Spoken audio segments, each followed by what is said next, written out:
Hi everyone! This week's First Chapter Friday is The Matchstick Castle by Keir Graff. We will start with the description. Brian can think of a few places he'd rather spend his summer than with his aunt and uncle in boring Illinois. Jail, for example, or an earplug factory. Anything would be better than doing summer school on a computer while his scientist dad is stationed at the South Pole. Boring lives up to its name until Brian and his cousin Nora have a fight, get lost, and discover a huge wooden house in the forest, with balconies, turrets, and windows seemingly stuck on at random. It looks ready to fall over in the next stiff breeze. To the madcap, eccentric family that lives inside, it's not just a home, it's a castle. Suddenly, summer gets a lot more exciting. With their new friends, Brian and Nora tangle with giant wasps, sharp-tusked wild boars, and a crazed bureaucrat intent on bringing the dangerously dilapidated old house down with a wrecking ball. Chapter 1. The worst summer ever. It was supposed to be the perfect summer. I was going to camp out, build forts, have adventures, and score the championship-winning goal in the New England All-Star Under-12 soccer tournament. When I wasn't doing those things, I was going to stay up late with my friends, eat as much junk food as I wanted, and pretty much do whatever I felt like until 6th grade started in September. It was going to be epic. The all-time best summer ever.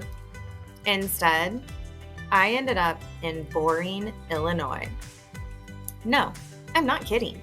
There is a town called Boring, and it is. How did this happen?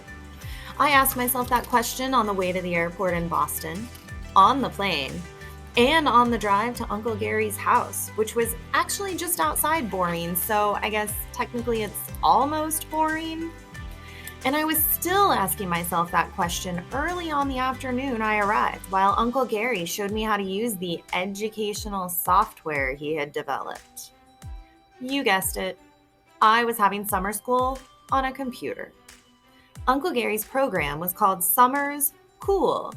And if you think that's funny, don't laugh. You might be next. Now click here to start, Brian, said Uncle Gary, leaning over me and breathing stinky coffee breath into my airspace. The screen in front of me showed subjects like language arts, math, science, social science, and art, listed on a chalkboard in handwriting that was supposed to look like a little kid's. Why do grown-ups think all kids make their R's backward? And why would a kid be writing the lesson plan? That's the teacher's job, if you ask me. Uncle Gary was pointing at language arts, so I clicked there. A boy and a girl scooted onto the screen. They looked like they were drawn by little kids too.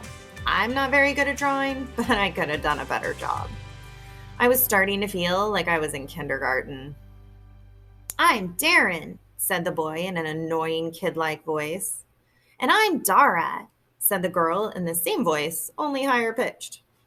"You picked language arts," they said together, sounding twice as annoying. "Ready? Get set? Learn!" The chalkboard disappeared and a story opened like the pages of the book. "After you read the story, there will be a quiz," said Uncle Gary, "and if you get enough answers right, it will let you move on to the next lesson. And if you get too many wrong, you'll be prompted to reread the passages that caused you difficulty." "You really made this?" I asked. "Well, I did have a little assistance from some highly respected educational engineers," said Uncle Gary proudly. I should have mentioned that my cousin Nora was sitting about 3 feet away on the other side of a folding table in the middle of Uncle Gary's office. She obviously didn't need any help. She had her headphones on and was clicking away like she was getting paid a penny per click. She's 1 year older than me and about 2 inches taller.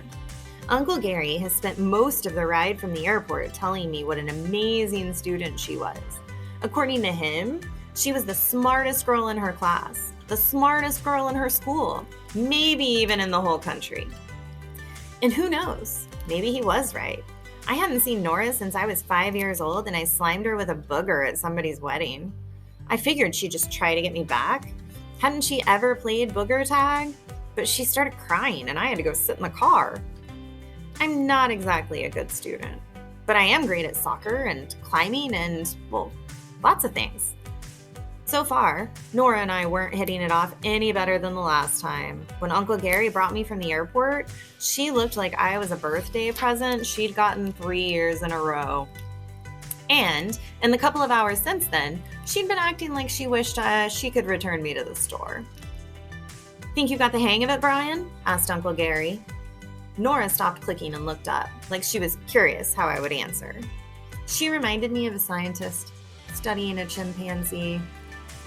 "Sure," I said. It didn't look that hard, even for me.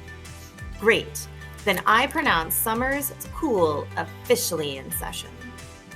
While I put on my headphones, Uncle Gary crossed the room and sat down at his desk in the corner and started working on a computer with 2 big screens. He's the kind of guy who was really hard to describe because there wasn't really anything you remembered about him. He didn't have glasses, or a mustache, or even any hair on top of his head. If he got kidnapped and the police asked me what he was wearing, I wouldn't have had a clue. His office was the same way. It reminded me of the big office supply store I went to with my dad a few months ago when he needed to buy some new report covers for the deep science data he'd printed out. The store had all these fake offices set up that made me think of grown-ups playing work the way the kids play house. All Uncle Gary's office was missing was the price tags. The only thing that made it interesting at all was the old-fashioned model ships on top of the bookcases. I especially liked the fast-looking one with the red smokestack. I wanted a closer look, but they were all out of reach, which I'm sure was the point. If I could, I would have climbed aboard that ship, raised a skull and crossbones flag, and steamed right out of Boring, Illinois forever. 4 days ago, I was walking home from the last day of school, kicking my soccer ball down the sidewalk past the other row of houses and making plans for the summer. But when I got home, things changed in a nanosecond. My dad was running around the house trying to do 3 things at once. While I followed him upstairs to his bedroom, he told me he'd gotten a phone call that morning from the National Science Foundation. If he could be ready by Monday, they said, he could go to the South Pole. He's an astronomer, and one of the most powerful telescopes in the world is at the South Pole. He'd been applying to go for so many years that none of us thought it would actually happen. As he lugged his suitcase back downstairs, he explained that the astronomer who posted there slipped on the ice and broke her right hand and her left arm. How do you slip on ice in Antarctica? Don't they give you spikes or something for your boots? And it's not like you don't know you're on a continent completely covered in ice. But the deal was that my dad would fly down on a plane that would bring the astronomer back. "This is a once-in-a-lifetime opportunity," he said, opening his suitcase on the kitchen table and then picking up his phone, which was beeping like it was going to blow up. I couldn't say no. My brothers had to be excited too. Barry, who's cool but goes to college, already had plans to spend the summer in Maine getting certified as a wilderness guide. And Brad, he's annoying, but still lives with us because he's in high school, would be peeing his pants because he was going to spend his summer working in a pizza parlor and playing video games with his best friend Isaac. Dad had already talked to Isaac's parents, and they invited Brad to stay with them. "Everyone else is getting to do something awesome," I said. "What about me?" Dad looked up from his phone and gave me a "here's the bad news" smile. "You're just as important as everyone else, Brian, but most people already have plans for the summer." "I could stay with Uncle Sean," I suggested. If I couldn't stay home, Uncle Sean was definitely my first choice. He was always doing something exciting. "He's going to be taking photographs in Mongolia," said my dad. "Well, how about Grammy and Grandpa?" Summer at their house wouldn't be exciting exactly, but their guest room had a TV, their fridge was stocked with soda, and there was an overgrown abandoned factory I wanted to explore just down the road. They're heading out west to a seniors-only RV roundup. No kids allowed, I'm afraid. Well, how about Oscar or Diego? They were my best friends and my teammates on the Boston Beans, which is the top under-12 soccer team in eastern Massachusetts. Dad shook his head. Oscar's family is taking a Caribbean cruise, and Diego already shares his room with his grandma. But at your age, I'd rather have you stay with family anyway. I'm sure your mother, if she were here, would agree. I had no way of knowing what she would or wouldn't have wanted. I never knew my mom. She died when I was really little. My dad talked about her a lot, and there were lots of pictures about her around the house, but he only brought her into the argument when he really wanted to win it. I was doomed. Then where? I asked, slumping into a chair. Your Uncle Gary and Aunt Ginny said they'd host you for the summer. Of all the places I could have been sentenced to spend the summer, including a desert, jail, the moon, and outer space, my absolute last pick would have been Uncle Gary's house in boring Illinois. It's not often a town is so perfectly named for its residents, but Uncle Gary, Aunt Ginny, and Cousin Nora were the most boring people I had ever met. I had never once heard of them doing anything even remotely interesting. Think of it as an adventure, said my dad, tapping his phone with his thumbs. Well, that's easy for you to say. You actually get to go on an adventure. Dad put his phone in his suitcase. Where I knew he'd forget it. Came around behind me and gave my shoulders a rub. You never know, Brian.